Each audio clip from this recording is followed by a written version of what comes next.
Welcome to the Monopoly Mindset, the podcast where we uncover the strategies to build your real estate portfolio one property at a time. We're your hosts, Tyler and Tommy, here to share our story of playing real-life Monopoly. Whether you're just starting out or a seasoned investor, this is your go-to resource for mastering the real estate game. So grab your board, roll the dice, and let's buy Boardwalk together.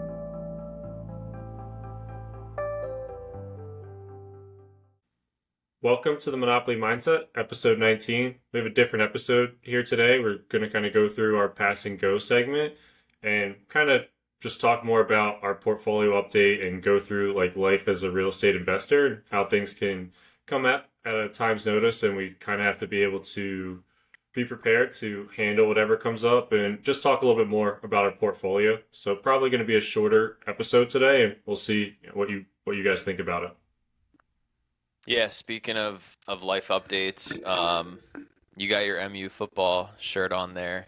Tommy finally won his, what is it, your booster club, Misericordia football golf outing. So yeah, we call ourselves MU Football Family and Friends, and we raise money for the football program.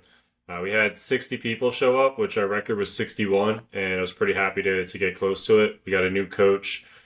Coach Cushing that just took over. He's going to do great things for the program. It was great to see him, see a lot of the alumni, and me and my buddies did have the pleasure of winning, and took us 5 years, but we finally did it, and it felt great to finally win it. Yeah, and then me and you, I mean, kind of real estate related. Me and you at a wedding in Wilmington, North Carolina, like this past weekend, I guess. And, I've always been planning on moving down there, so it kind of keeps getting pushed back, but that is my long-term goal to move basically to that area. So it was really cool to be able to go look at houses and go look at areas, to see where I want to potentially move in the future and kind of check out some of the real estate. It's like super developed or getting developed, like population growth in the like surrounding areas. So it's funny because like you go there and you're like, there's nothing here. Like, right, some like 20 minutes outside, there's some of these really small towns, and you're like, there's nothing here. But then I'm like, yeah, but in like 20 years, you don't know. This could be like, Philly going down Route 30, and this is like Downingtown, Coatesville, like that. It could develop to that level. I don't know what Downingtown, Coatesville looked like 30 years ago. I guess I do. could tell you just from being in college for 5-6 years, every time I went back to Coatesville area and like saw where like Parksburg is, like how much that area is blown up, and now it's got to be the only place in the world where they have a Wawa across the street from a Wawa. I don't know about that, but yeah, that is crazy. Yeah, it's so every time going back there and just seeing the development, and to your point, you see it from bigger cities, and like people are getting pushed out further and further, and Wilmington's got the perk of being close to Charlotte. It's kind of in that like tri area. I think it's Charlotte, somewhere in South Carolina, and then you have Wilmington. And so I think you'll see a lot more people getting pushed out of Charlotte and moving out that way. It was also nice for you. You had an idea of where you wanted to live outside of Wilmington, and you took about 5 minutes down that road, and you're like, we're not going to live here. We're not going to like it. And I think that shows it has some value. Like you should think about where you want to be in the future and actually go drive around and look and do some research, some boots on the ground research too, because it looked great on Zillow. But then once you got there, realized it's not going to be the best spot for you to live. And you found a area right up the street that was a little bit more developed and had a little bit more in the town. Yeah, exactly. So we found a new area, which was cool. Again, like tons of new construction, new schools. Like we saw like a brand new, didn't even start yet, but brand new high school. And then apparently there's supposed to be a bypass that's like not even started yet, but that's supposed to be done in 3 years from like the area that we're looking into Wilmington. So it's funny because it's like you want that massive appreciation for your wallet, like if you buy now and then it massively blows up. But then it's like, yeah, but I moved here to be, more in the sticks, and now I got to move even further out because it's like super developed, and I moved here on purpose. But yeah, I mean, any city in the South right now feels like you could make a lot of money in real estate in terms of long-term appreciation. And maybe that's not, I mean, that's definitely not true. It's not true for every city, but it feels that way right now just because the amount of people that are moving down south. It's even. I agree with you because I've seen a lot of different scenarios where real estate down south right now is like starting to level off and Yeah. not necessarily increase, and it's because they're building a lot more down south because of that. But then what you're seeing is in the Northeast, you have a lot of house pricing, like where we're investing in like Scranton, Dallas area, and even like you in the Maryland area, like New Lancaster. A lot of those places, they're keeping their value or they're still going up because they're just maybe not building as much, and like the demand is still there. So for every family that has 3 or 4 kids, let's say that two of them want to stay close to family, and then there's one oddball that decides to leave, and it's those one or two, like you'll get families. There's a lot more people moving south. Don't get me wrong, but there's also a lot of people staying up north, and they're not building as many houses up north, and I think that's kind of affecting it. And that's a little bit of what you're saying is like down south, they're building these massive cities because people are moving into those areas. Yeah, well, they're not, well, I'm just thinking about this right now. They're not building as much up north because it's already so developed. Like one thing that I Yeah, noticed that's massively different from Wilmington to say Philly, if you go 10 minutes outside of Philly, it's basically still Philly, like in terms of like yeah, how developed it is. A half hour outside of Philly, like you're talking like Malvern, like one of the most expensive places in Pennsylvania. And then like you don't get into like a rural area until you're like I guess you could go Jersey and get rural pretty quick, but like you go down like, you know, west towards like where we grew up, you're not getting to like rural until you're in like Lancaster. In Wilmington, you can literally drive 10 minutes from like downtown Wilmington and be like in farmland and get yeah, cheap land, which again, you that's why these developers can go 10 minutes outside the city and just buy a bunch of land for like relatively cheap and build like a massive development. But over time, that will, you know, that'll get pushed further and further out. So you might have to go a half hour to get cheap land, an hour to get cheap land.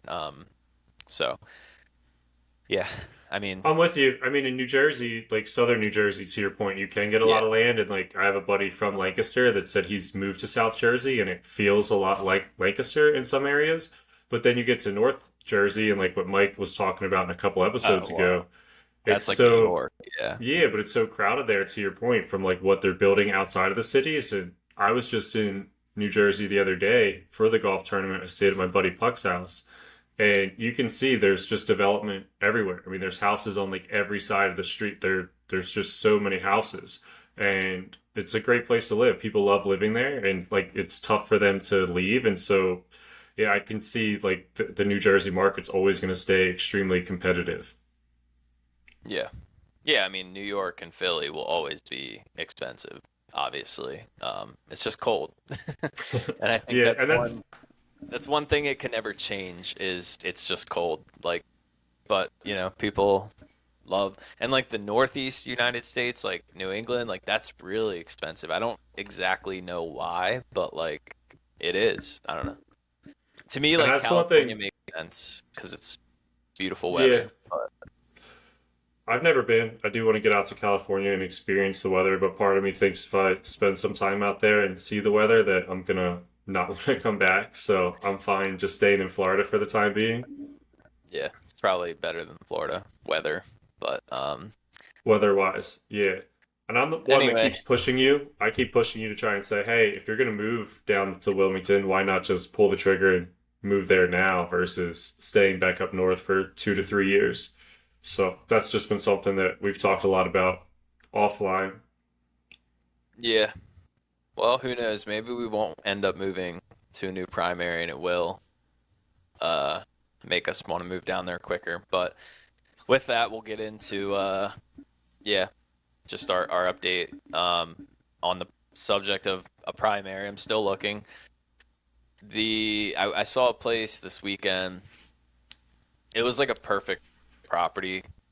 Again, we try not to fall in love, but like very weird. The owner was there during the showing. There was literally like a film of dirt on every single thing in the house. We didn't even know like how it was possible, but like the ceilings were covered in dirt, the countertops, the couches, literally like it looked like somebody just like threw a massive pile of dirt and the dust just went everywhere. But it was listed super low. It was like 4 acres. It had like a probably a 2,000 square foot pole barn, like massive in-ground pool for 430 that it was listed for. Uh, One weird thing is it had solar panels, and the the seller still owed 25,000. So like part of the offer was like, hey, are you gonna pay that at closing? Are you gonna make them pay it? Like, what do you want to do? So we were it was listed for 427. We saw it the day it went on the market. My realtor said that the first 3 days were blocked off already for showings. Like, I guess typically like each person gets like a half hour or an hour time block, and they try and not put like two people in there at the same time. Um, but he knew the realtor, got us in the first day. We were gonna offer like 5 grand over listing, and the next day, like I texted him, and no inspection, and he called the selling realtor and was like, "Hey, this is what my offer is going to be. Like, what do you have?" And he was like, "Don't even put it in." Like for 5 grand over, he was like, "Don't even put it in. We have offers close to like 500." So it's now I will say this property fixed up. It would have been about $100,000 renovation, but fixed up like 650 easy. Because again, 4 acres, in-ground pool. It was like 3,000 square feet, unfinished basement, massive unfinished basement. The dirt in the house is unique to me. Like, I'm surprised it didn't scare people away because you probably have to get like a specific remediation company in to clean the I don't know house. if it was dirt or it was so much dust that it looked like dirt. It was a very weird, distressed living situation. Like when you go through some of these places that people are living in, you just like want to know the story, I guess. Yeah. Um, but It's no, like I there should mean be a like TV show for what people are living in, like how they're living in their house. I know they have like hoarder house, but there's also yeah. like a million other weird scenarios that people are living in. Like you saw a different house where a guy was sleeping like in the living room on a cot instead of like the actual bedrooms. Like it's Yeah. just give me a story of that. Yeah, I mean, it looked really bad, but again, my realtor was like, "Oh, in a few weeks and like 5 dumpsters, you could have this place completely cleaned out and start renovations, or like not even do as many reservation renovations. It was more just dirty than anything. But anyway, my point is, it's just so competitive. Like it's so competitive, even with 7.5%. So we want to move different area, which is tough. And I will get some, I'll get cash flow from my current place, like probably $700 or $800, but my payment's gonna go up like 1,500. So I'm just like constantly battling, like, is that worth it, or do we just stay here? Yeah, I don't have great advice because I've done that. I've gone from, and increased my payment 13, $1,400, and I love the house we live in. And I heard a funny quote the other day, and it said, "What you're in your 30s? What are you doing this weekend?" It's like I'm enjoying my mortgage payment, and I felt that I was like, you know what? I'm gonna go sit out by the pool and lay out this weekend and just really enjoy my mortgage payment. And so I've done that the last couple weekends, and depending on the house that you buy, it can definitely be worth it. I think the tricky part for you, just looking outside of like your scenario, like an outsider's perspective, you want to move to Wilmington. And so to buy like a dream house scenario up the street, it makes it tough because it like your mind wants to find an investment. So to get like you would pay the extra $1,500 a month if you found some sort of way to like get the investment out of it. But to Yeah, just buy it to live there for 3 years and then potentially sell it or break keep like even. yeah, that's I think what really is the struggle for you because then you're moving to Wilmington. So it's almost like you have to find like that fixer, which you've been looking at fixer uppers, and people are just also looking at fixer uppers, and they're putting in crazy offers. But like Yeah. that's whether it's like a some sort of way that you can make money on your property, I think will justify that extra payment. But without that, I think that's what is making you struggle more.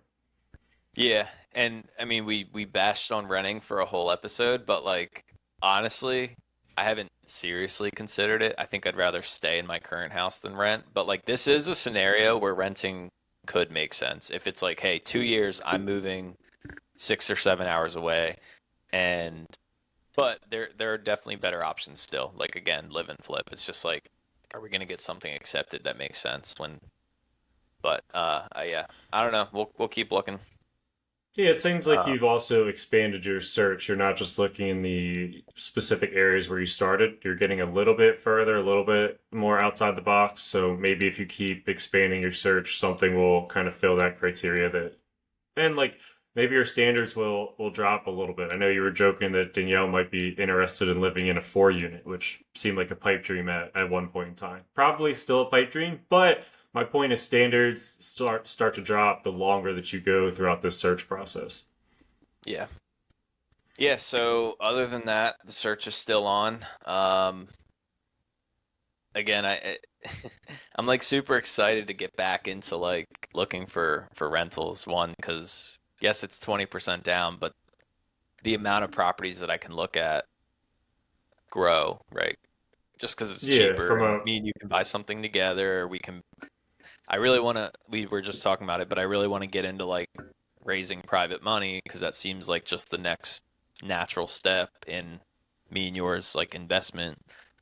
Uh, Everybody runs out of money at some point, right? And it's like it's hard to grow quickly when you have to save up 20% for the next down payment. But Yeah, and Ty and I are in a really good spot with it. Like we haven't necessarily ran out of money. I would say we're both in like a decent spot with money. Like we can do some things like by ourselves, but the more we forward think about trying to bring in other partners or like find other creative financing solutions, the more that we do that now, the like further our money can go. Like if we just find one property and kind of get all of our money tied up into it, then like we could really run out of money. And so trying to find those partnerships or relationships now is only going to help us grow in the future. And there's like a lot of things that a lot of ways to grow with partnerships and like we've done a slate episode on it, but like we can try to get somebody that's interested in just putting up money, right? Like a personal what's that term? Personal loan. I'm drawing a blank on it.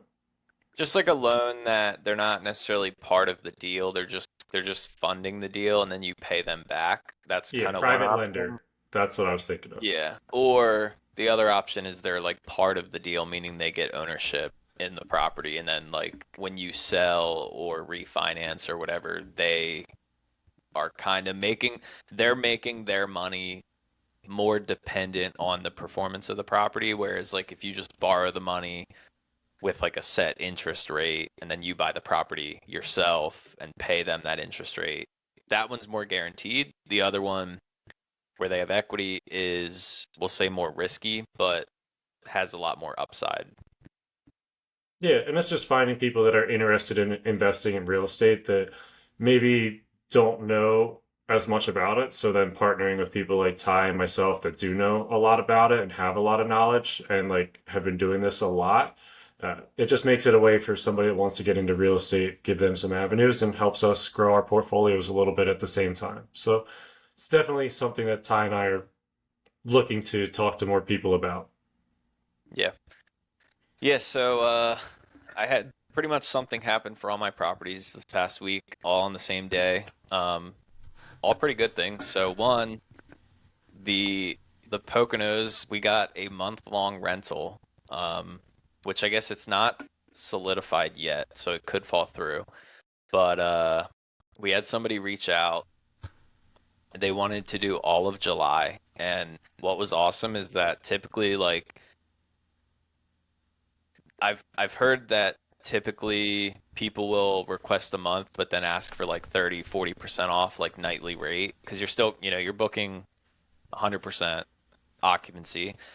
So they're gonna obviously pay a little less nightly rate. This person just like straight up booked it 30 days at nightly rate. However, they want to bring 3 dogs. And I was like, okay, like what kind of dogs? 3 cane corsos, which like I mean I'm very like I have a German Shepherd Husky, which is like could be a scary, aggressive dog, right? And I'm very aware that it's like dependent on how they're raised, not necessarily the breed. However, 3 cane corsos is a little scary. They're like massive dogs, but they're paying a ton of money to go there for a month. And I have this theory on Airbnb. They have like their profile. Um, it says they're from East Hamptons, New York, which I don't know, but I think that's like the Hamptons, right? Like the super expensive area that all the rich people want to go to in New York. My theory is that they have a house there and they rent it out themselves in the summer, so they go somewhere else for a month. I don't know if that's the case, Yeah, but that's fair. They spend 6 grand staying in the Poconos and they get a vacation house for a month, but then somebody rents their rent house it in the out for 20 Hamptons. grand. Yeah, so they Yeah. just made 14 grand while being on vacation. Not a bad idea. Yeah, I mean that's my theory. But yeah, I mean if this all goes through then yeah, July will be a great month. So I'm super excited about that. And then I mentioned that I got 2 years extended on my duplex on the one side. The other side texted me this weekend and they're on month to month, but I guess they forgot that. And they were like, "Hey, like my lease is ending soon because they like coming up would be a year on month to month." And they were like, "I really want to stay. Like it's up in like 2 weeks. Like I want to sign another extension." And I was like, "Hey, like you're on month to month. Like you don't you could just stay on month to month. Do you want to sign 12 months though?" And they were like, "Yeah." So they signed a 12-month lease like the next day or an extension. So a little odd. I don't know like if something happened in their Maybe life with work, she personally. got like another, like a promotion at work or something. Yeah, I don't know, but it was very like impromptu, and I have them for a month, another year now, locked in, so that's cool. Did you bump up the rent at all, or did you keep them? No, it hasn't been quite a year, I don't think, since I changed the rent. I'm pretty happy with the rent. I just bumped up the other The side's other rent, side too, yeah. so I'll definitely do it next year when this year is up. Um, but yeah, like we talked about, if somebody's paying, like I'm not necessarily going to do it every single year, but yeah. And then me and you had our tenants switch over, which was pretty cool. And you can get into a little bit of the property management side, but basically, I mean, we had our tenants move out, the other tenants moved in, everything seemed to go pretty well. They did text me and ask for like the carpet to get cleaned, which is totally fair. So we're gonna do that for them. They weren't really in a rush because again, these college students typically like the lease is for a year, but a lot of them don't live there in the summer. So they said like we're not really gonna be living there this summer. And we actually figured out that two of the kids that signed the lease are not even going back to that college, and so they won't be living there.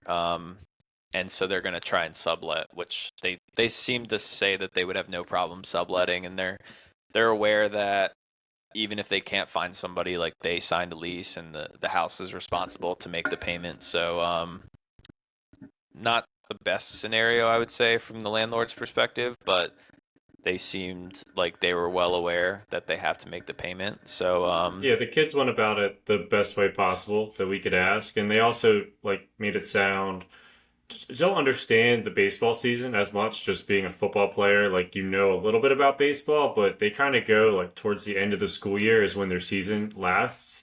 And on top of that, Misericordia Baseball is like one of the best. They won the D3 World Series last year, I believe. So they're a very talented baseball team. They've been to the playoffs a ton. And I think they had a longer season than normal. So they probably wait till after the season. And then there's times that, like, if you had a really good year, maybe some of these kids are transferring, and then other kids might want to transfer to this program to have a lot of success as well. So I think it's just one of those scenarios where we have kids that are transferring out to go to a different school, and then they have no problem with like they're going to get transfers in. It's just a matter of figuring out who those transfers are and then saying, hey, you're going to live with this core group of like some of the starter baseball players. Yeah, so hopefully it all works out. And because of that, we texted the kids and said like, as we've talked about this bedroom that we're adding a bunch. Well, that's like taking away like a living room basically. Like there is like three living rooms already, but it's taking away like common area to put a bedroom in. So we texted them. We were like, hey, like if seven kids aren't currently living there, would you rather keep the like third living room? And they were like, yeah, like we don't need the bedroom yet. So we basically said like, hey, we'll do it whenever you're ready. Like if you want it now, we'll do it now. If you want to wait, we'll wait. But just let us know. And they were like, yeah, we don't really need it right now. So we're still gonna do it in the future whenever they, I guess, fill it and get the seventh person. But it kind of Yeah, it worked out in our favor gave for us some now. time. We were on a time crunch because the kids are moving out May 31st. These kids are moving in June 1st. We need a seventh bedroom. There's like one day in between. How are we going to get this done? So once we kind of figured out that they had some time before they needed the seventh bedroom, it just gave us some time to kind of hold off and wait. Another huge win that Ty and I had with this property is we've been kind of self managing and it's been okay, but it's tough not having boots on the ground or somebody that can go there and like do something. For example, we had to get fire alarms changed out, what, a month or so ago, and find out the handyman, was a great guy, but forgot to do the fire alarms. And the tenants are texting us like, hey, the, fire alarms haven't been changed. Like, what's going on? It's like, oh, we thought that was done. So just having somebody that can be boots on the ground and like hand them that project to do and they can physically see it and like check it off was something that Ty and I were looking to do. I grabbed dinner with my buddy Ian in Tampa 2 weeks ago, right before I left for the golf tournament. And we kind of just said, hey, would you be interested in like taking 2% of the rent and potentially like just kind of being our boots on the ground? We won't need you a ton. There's a chance that we don't use you at all. You don't have to do anything for several months. And there's a chance that we might need you 3 or 4 times that month just to swing by the property. Ty and I are still going to do all of the management side of things, still use Rent Ready and like take care of like requests, like pretty much everything in property management is still going to be Ty and I. But for this example, Ian ended up agreeing, and we're like, okay, great, let's pay him the 2%. We send it over via Venmo. I was talking to Corey and Ryan Ty. They mentioned maybe just putting like an operating agreement in place with Ian, just so like some things are written down. So I think we should do that. But what we asked Ian to do this past weekend was, hey, tenants moved out. Can you swing by and just do a quick inspection? Let us know if the property needs any repairs, like what's the condition. He was able to do that, told us the property was in good condition, which is a huge, sigh of relief that there's not a ton of repairs or changes that we needed to make to the property. We kind of felt that the girls were taking good care of the house even when we've seen it when we were there. So it wasn't unexpected to hear that. We're fine doing the carpets and getting those cleaned up because that's something you want to do every time like somebody's been there for a year or two. Then the other thing was we had Comcast there and we were not going to be paying for the cable bill anymore. So we had to we had to return the cable box. And that's something like, all right, I'm in Florida, Ty's in Maryland. How do we return this cable box? Insert Ian. Hey, Ian, while you're there doing this inspection, can you just grab this cable box, drop it off at the UPS store? And he was able to do that. So like two things that could have been like relatively like a pain for Ty and I to do remotely that we didn't really have a solution for. Now we're able to get done by paying Ian 2%, and it's going to work out really well, we believe, and very excited for Yeah. that. Yeah, that was huge because I mean, like, we don't want to pay the 10% that a normal property manager would take. And a normal property manager, they're gonna do a lot more work. Like you said, like we are still the number one contact for the tenants. Like we're still dealing with every tenant issue with collecting rent, maintenance, like finding contractors, blah blah blah. Whereas like a normal property manager, theoretically, you shouldn't really even have to think about the property. Like the tenants reach out to the property manager. The manager has contractors, on his Rolodex. So like he pretty much does everything. Finds new tenants, collects rent, blah blah blah. We're still doing all of that. Like you said, it's just things that like you need to be at the house for, which is not very often. Like for example, last year when we were looking for new tenants, like we paid the current tenants to do showings. Like we paid them like $50 because we don't live there. We can't do showings. So we were just like, hey, like, can you just show this group of people the house and we'll give you $50? And a college kid typically is like, oh yeah, like a half hour of my time for $50. Like, sure, why not? But it's definitely better to have like an outside party do that kind of stuff. So yeah, I think it's gonna work out pretty well.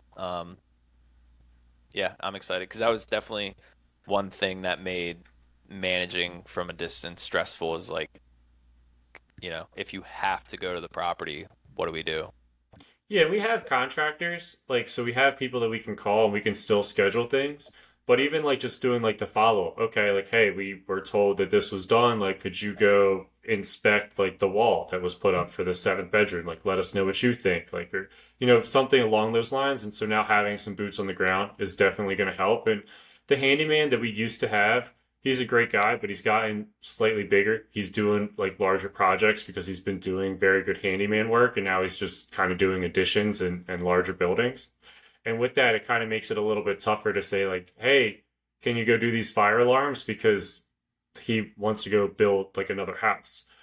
And so we have to Yeah. work on building up like our Rolodex of like additional contacts that we call in that area.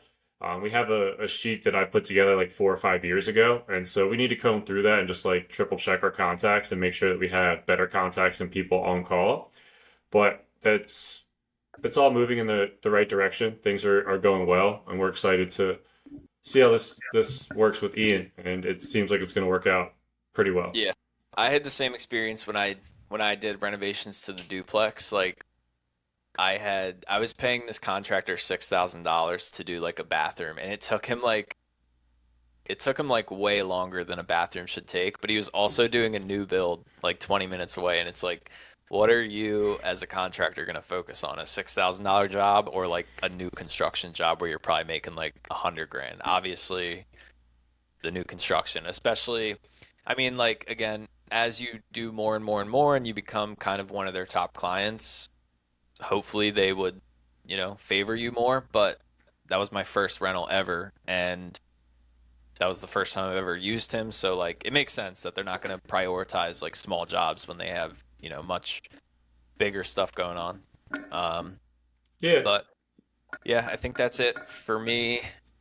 Um, Well, there was one yeah. other tidbit that you mentioned was you're, I think, out on the boat when all these scenarios were coming in, like when the one tenant wants to renew, when you had to, to make the decision on the Airbnb property, like is so just tell us a little bit more about that moment of being on the boat, trying to enjoy your Saturday and like having to deal with some real estate. Yeah, I mean it's never ending, right? It's like a 24/7 job now. I bought a boat after I bought my duplex because again, I like not that I like wanted to reward myself at all, but I felt like okay, I did what I say, which is like buy an asset that pays off something that you want. And so like it's a push and pull of like hopefully we get financial freedom at some point, but it is like a never-ending thing. And again, I'm still at the point where like I don't mind these types of things at all. Like I'm almost excited. I mean, it was a great text to get a text in the middle of the day, um, to say, hey, you got a month booked out, right? Like that's awesome. But again, I mean, it is like never ending, and you're kind of on call at all times, no matter if you're with family and friends or whatever. And we were with family. Luckily, they're business owners, so like they get it as well, and they're in the same boat. But same boat, get it. Oh, I, But I got it. I was going to call you out, but yeah, I mean, same thing. Like we were at a wedding, and it was the same day that the new tenants were moving in, and it's like you're gonna get calls and texts at a wedding, and like you can definitely put systems in place to like property management to like make these things less likely, but again, where we're at managing everything, like these are just things that happen. So yeah, I was at the golf tournament, and in the middle of like the round, I was getting a call about some kids that moved in to one of the properties, and there was something going on, and like they're texting in the group chat that I'm in with the property manager, and then the property manager's like texting me outside of it and calling me and like asking me what I think we should do here, and I'm like, I don't want to deal with this at all. I'm in the middle of this golf tournament. I'm trying to focus on winning. And like, it was definitely like a reminder that when you own real estate, there are going to be scenarios that you have to deal with like a situation like that. And like, it just, to your point, it is what it is. It's like the trade off. Like you're going to get a call like that. If you just put everything in your 401k, you're probably not going to get a call on a Saturday in the middle of your golf tournament regarding that. But you're not going to get that freedom or cash flow and be able to retire 15 to 20 years earlier either. And so for me, I think it's okay to answer those types of questions, deal with that little extra stress that comes up at times, and being on call, to your point, 24/7, which in reality is typically, I don't get too many 2 a.m. toilet calls like they always talk about, or like the worst thing about owning a property. I don't get too many of those, but I do get them at inconvenient times here and there. Another one was I was at the hospital the other day, checking in on a family member, and I'm getting a call from the property manager about Woodlawn. We have to get it filled, and he had a tenant that we got an application, which is like great. This guy wants to rent this property. He wants to go check it out. And so I'm getting this call as I'm bringing in food to the hospital. I'm like, I have 2 minutes. Like I can talk to you for 2 minutes, and then I gotta go. You gotta figure it out from there. And he's basically saying like, when does this leave? Like we did a buyback, so the people are there until like the 13th, or a lease back. So they have until the end of the week, and like we wanted to show the property yesterday or today because that's what this hopeful tenant wanted to see it. And the people that are still there were like, no, you can't see the property. You have to wait until we leave. And we were kind of like, what the heck? Like that seems like bullshit. Like you're not gonna let us show the property? Like come on. They've let us Yeah. show it like a couple weeks ago, but I guess all their stuff's packed up, and like I don't know if they're super private people. I know they have a son with some special needs as well, so I don't know like what the scenario was, and I'm actually not sure if it's been handled. If we've showed the property, I have to follow up with my property manager today just to double check and see what had happened. But it's like those are scenarios that are going to come up in owning real estate. You're going to get calls at inconvenient times, and last story I heard was there was a different guy that had a baby, and once he had the baby, he's like in the room, like I don't know, minutes after his wife gave birth, and he's like getting a text from like the tenants about something, and he's like, I don't know, this might be the point that I hire a property manager because I don't want to deal with a tenant text like right after birth, and like I don't know, I kind of laughed. I was like, I don't know what I would say in that situation. I would like hopefully, just be in the moment, right? Because giving birth has to be like one of the greatest feelings in the world, or being there when your wife gives birth because I can't give birth, but I think it would be a great experience. I obviously hope not to even have my phone near me at all. So, like, if something's happening, like somebody else has got to deal with it in that type of scenario. I don't know how accessible my phone would be or how I would answer those types of texts. I might just say, hey, my wife just gave birth. I am not, I'll handle this in like an hour or something. You know what I mean?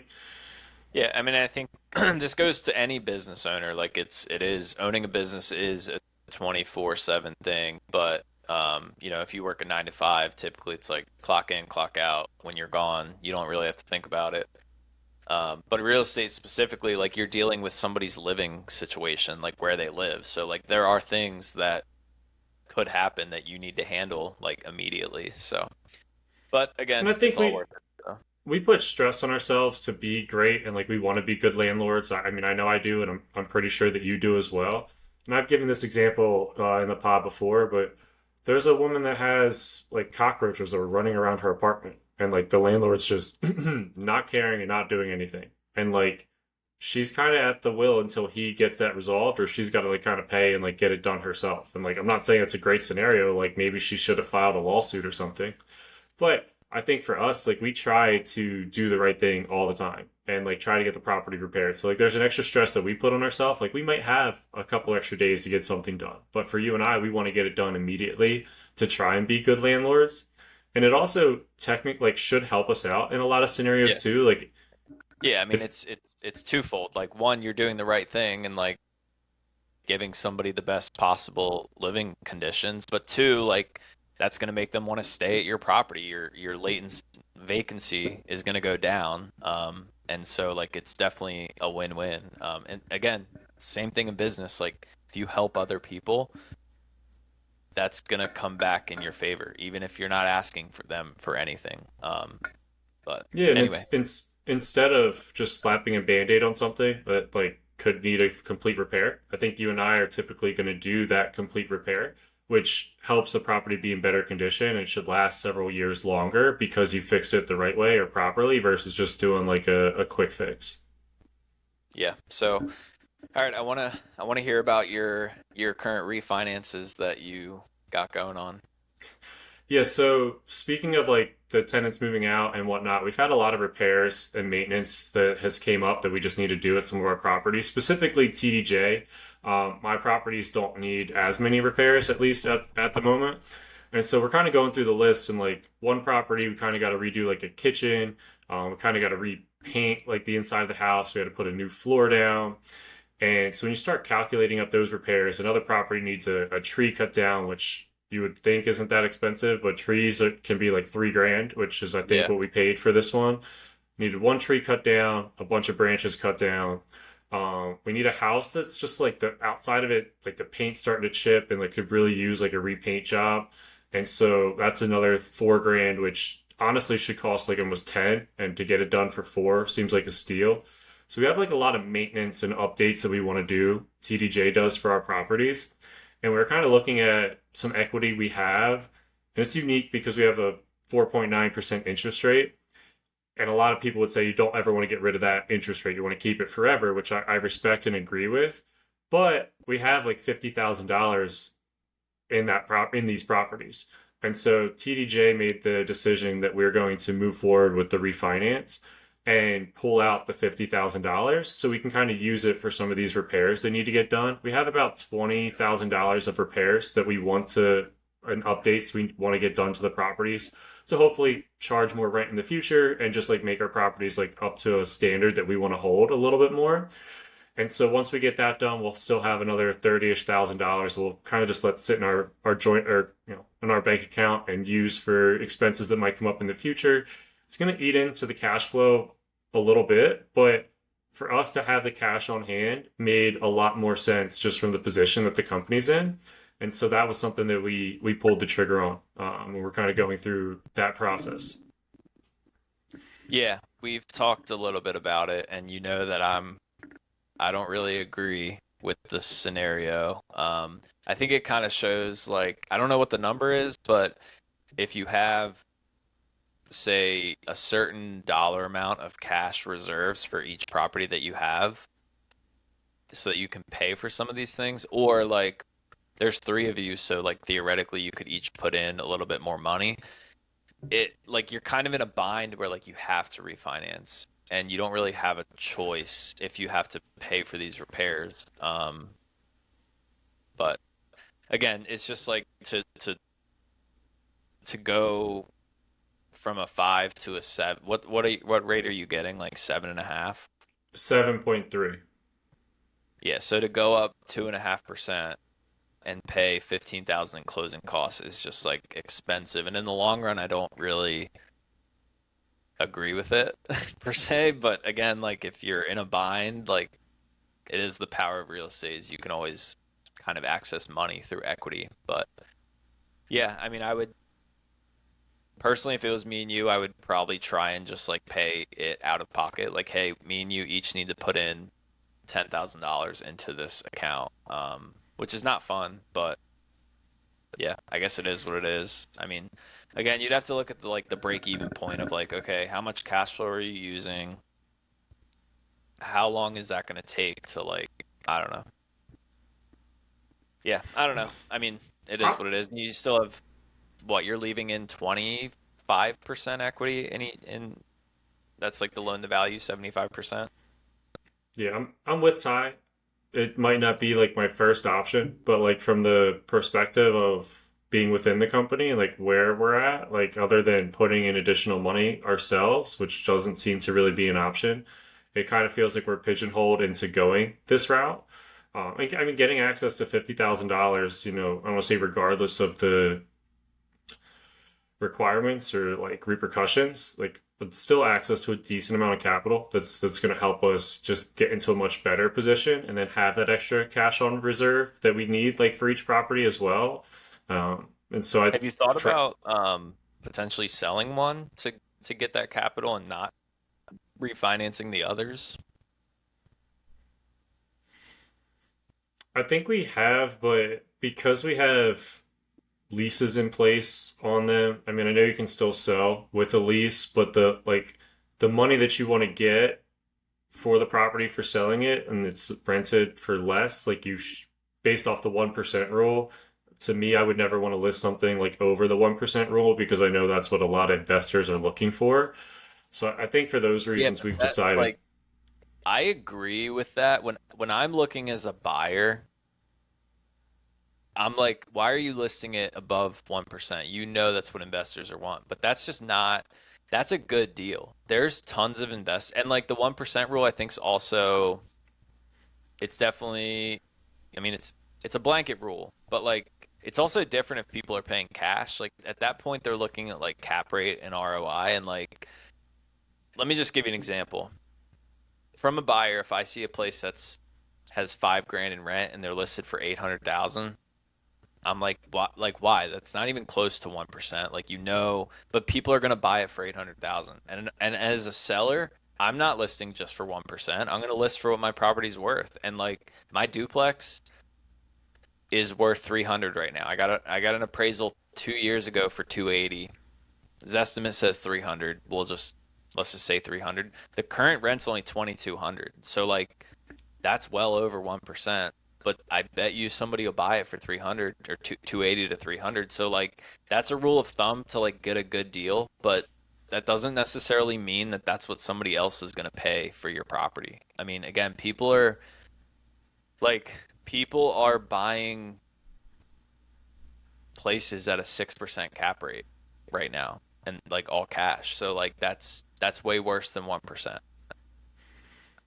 Yeah, I appreciate that perspective because it does put it in place. I do think from the investor perspective or investor mindset, and then seeing it from the other side, it is completely different. Like you are right. We see deals like that all the time. Like, why is that listed? But to your point, it's because that's what the They're property's worth. selling. And so that's it.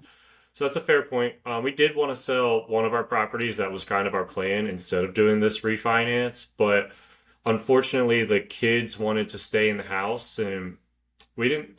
Again, to your point, we could potentially sell it with like it being a college rental, but it's in the township, and the township has those requirement changes, and it probably would have been more of a headache to sell it how it was set up. So we did evaluate it, but overall, this is what we decided was our best option moving forward, at least at this time. And I think one of the positives is it's a way to access some capital like tax free. But if we do decide to sell in a couple of years anyway, at least you still have the 25% equity in the Yeah. property. So you're still going to get some sort of payout in the future. It's not like you're refinancing and like over leveraging yourself. Like the banks are much more strategic in what they allow you to pull out. So keeping 25% equity in a property is still, pretty beneficial. Yeah, I agree. I mean, that's like a safeguard that they only will lend to you 70 or yeah 75% loan to value, whereas like a HELOC on a primary, like I got 90%, meaning like if I use that entire HELOC when I sell, like I'm really not going to walk away with anything really. I'm gonna pay the 6%, in closing costs and realtor fees, and then pay off the entire HELOC and basically walk away with nothing. But Yeah. So the other scenario that I'm juggling is in my personal portfolio. This is something time I've talked about a little bit more. Maybe not enough, but I have about $110,000 I can pull out in the same scenario that the TDJ is operating under, where I have a 4%, 4.5% interest rate, and I have 15 years left on my loan, and I'm paying a decent amount to principal each month today. But if I refi to a 30-year loan, I could pull out roughly $110,000. I would leave a lot of like cash flow on the table. I'd probably go down like $700, I think, from like a mortgage payment perspective. So I'd be paying, more. I wouldn't be making as much money on a month to month perspective from the properties, but it's just a way to access some additional capital. And is this on that's multiple properties? Yeah, this is on Overbrook and Maplewood. So I'd be refining both of them. Yeah. This one I'm a little bit more okay with. I think it's still hard. One thing that you got to think about other than just straight cash flow is payment towards principal, right? And you said you're gonna lose $700 in cash flow. Yeah, Yeah, so that number is not that bad because you can take 100 grand and buy something that's gonna cash flow you more than $700. So like typically in that scenario, I'd say like if you can borrow the money with a and lose $700, but if you're gonna make 1,000, you're still, in the green 300. However, with principal pay down, like being on a 15-year loan, you're already, or I guess you're on a 20-year loan, but you're already 5 years in. Like you yeah. are getting a significant amount of principal versus year one on a 30-year loan's like basically nothing. So like you kind of got to factor that in as well. Like not only are you losing $700 a month in cash flow, your principal pay down, you're probably losing maybe another 700. Do you know what I mean? I did a scenario in chat. I use chat GPT a lot to like help me do some math equations because if I don't have Ty there to do my math, I have to rely on chat to help me out a little bit. And so what I put into chat was like, look at this over the next 10 years from like a loan pay down perspective and like what would grow my net worth more. And so to your point, the loan pay down would be $170,000 over the next 10 years, which is a significant amount. I think I only owe $175,000 difference. no, I would have paid down $170,000 on property in my current scenario. The Okay. second scenario over 10 years, I would pay $60,000. So it's about $110,000 difference in loan paydown between option A and option B. So you are 100% right. And that's almost like the $110,000 that I'm pulling out today. So I get access to that almost earlier versus the loan paydown. 110, that was 10 years you said. Yeah. So that's $916 a month. So then you add the $700 a month that you're losing in cash flow. You're basically losing $1,600 a month. So then the question is, can you make more than that with the 100 grand? I don't understand the 1600, the Well, you extra said that 900. the difference in principal pay down was 110,000 over 10 years, right? Mm-hmm. So that divided by 120 months is $916 a month difference in loan pay down. Plus you're losing $700 in cash flow. So that's 1,600. Okay. Again, can you make more than that with 100 grand in real estate? Yes, it's So definitely when I possible. so the last scenario, like I don't maybe I didn't give you like the final solution that I put into chat that helped me like kind of lean towards this decision, and I haven't made it yet. It's still something I'm weighing. But I said put in a third property that I bought to your point with the 700,000, or sorry, with the $100,000, and like calculate my net worth over the next 10 years and which one makes me like more from a net worth perspective. And unfortunately, like, I mean, owning real estate's great, but if you have that equity sitting there in a property that's doing nothing for you, yeah, the $110,000 of loan paydown or 170 is phenomenal, but you're not getting anything out of all that equity you have sitting there. So you're not leveraged and you're not like growing. So by taking out the equity that I have, putting it into a third property, now I have three different little businesses that are growing my portfolio. And so I don't have the numbers in front of me, but I want to say it was almost $200,000 more to my net worth over a 10-year time frame at least. It might have even been three or four by buying a third property and doing the refinance because I am still paying down $60,000 over the next 10 years. And then whatever I get on the other property, there's also going to be loan pay down on that property too. Plus, now you're appreciating, you have an asset that's appreciating 3% a year that, for $100,000, it's 20% down of a four or $500,000 house. Yeah. Yeah, I mean you're right about return on equity, but like part of return on equity is how much what interest rates are currently at. So like for an example, if I had a paid off house and interest rates were at 15%, I'm gonna keep my paid off house. I'm not gonna like, yeah, you could say it's bad return on equity, but I'm not gonna go take a loan for 15%. That's an extreme example. However, interest rates were at 15% in like early 90s, I think, late 80s, but or like I just listened to a podcast with like a massive investor, and they look at things a lot different than we do. Like hundreds of millions of dollars in net worth, but he was like, I'm not buying anything with a loan right now because I'm not I'm not paying the bank 7%. I'm just buying everything cash. Again, they're looking at things like very different than we are, Yeah, but and it's tough sometimes when you listen to investors that are much further along.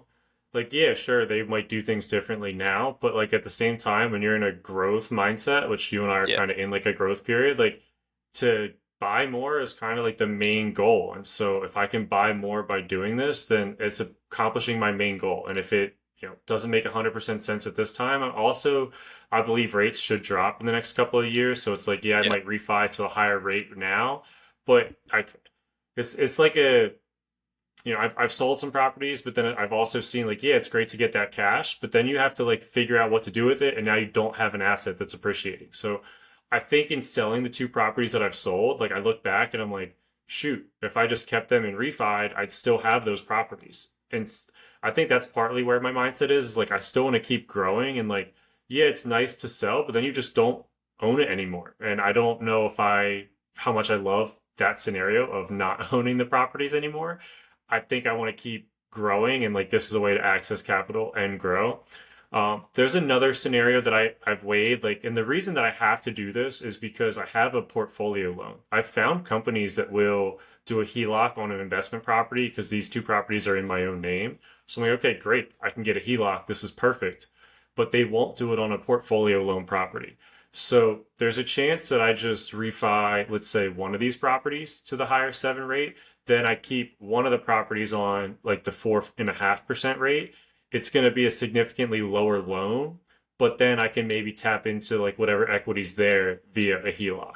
So I think that might be the best solution that I end up leaning towards. I just have to like decide which property I want to refinance on and like go that route. But that to me seems like the best way. So I'm not refining all of it, and I am using like a HELOC on the second half of one of them, and I'd probably pay less in interest going that route. yeah. Yeah, I mean, it all comes down to how much money are you going to make on the 100 grand. I mean, I agree with you. HELOC's always the best option because you keep the current rate for like a large portion of the loan. You're only getting like a 7.5, 8% rate on the HELOC portion, so like it's perfect for a primary. So I would definitely look into that. But let's just go back to the $100,000 refi both. Like it makes a ton of sense if you go flip a house and make 100 grand in a year, or if you burr and get like a 50% ROI, right? Like if you can do something like that. I think, in TDJ's example where you're refinancing just to make repairs, that's kind of a tougher pill to swallow because you're not getting a return on that money at all. But yeah, I Yeah, it mean, makes less sense for TDJ. It's probably a worse scenario for that's. It's definitely a worse scenario. I would agree with that. But then again, you factor in like the company structure, it makes sense because it's needed. So there's different ways yeah. to go about it. But yeah, And I'm with you. Like, if I was in your situation where I could get $100,000 cash, I maybe would be thinking about it a little bit different because then in my mind I'm like, oh, I could do so much and like I could buy more properties. And I do think you're right. Like at the end of the day, when you're trying to grow, the more properties you have, the more equity you're gonna get, and that's where the money's really made. So I don't your situation, I'd have to put some more thought into it. And if I was in your position, I might go ahead and do it as well. yeah, it's something I've done in the past, and like that's how I'm setting this house here in Florida. I took a 3% interest rate and I went to 4.5, and a lot of people are like, "What the hell? You went up, a 0.5% in interest rate at that time?" But I was able to pull out enough money to buy kind of my dream house here in Florida, and so Now my 4.5's really good. yeah, now 4.5 is really good, and like to do this to 7 is going to be crazy. But then say if I buy, I'm not Unfortunately, I don't think the 100 will get me enough of a down payment to buy my dream house by the beach. It's like a duplex that I could rent out and like go to as much as I want. I don't like I wish that it was enough. I just don't think the 100 will be enough to get that accomplished. But it could still give me leverage to maybe buy something in the Poconos or something else with you, or to your point, do more burrs with it. Like it just gives me more power to grow that I don't necessarily have right now when my money's kind of trapped. So I think that's what is making me lean that way. Yeah, we could buy that 4 unit that I just showed you before this. Yeah, and I mean it's also like I have a HELOC on my primary, right? So I could tap into that if I want, and then go start this refi process. So like I could act quicker, and then like just try like the way the market is, and especially like down south, like it seems so crazy with like prices going lower or kind of like staying stagnant, and like I'm feeling like you're gonna start getting some good deals. For me, like I just want to have access to capital. Like, yeah, I want people to your point that we talked about earlier on the sidelines. I can help get invested with me. Like if they want to throw some money in, like and become partners or just do interest only payments. Like I want some private money lenders and stuff like that, like in my pocket for the future. But I also want to be able to act on deals that look like good deals. You know what I mean? Yeah. Yeah. Yeah, and then at the end of the day, like we say, it's all about reps, and like we're still learning. So, yeah. All right, I think that pretty much wraps up everything that we've done in the last week or so. So, do you have anything else to add before we end?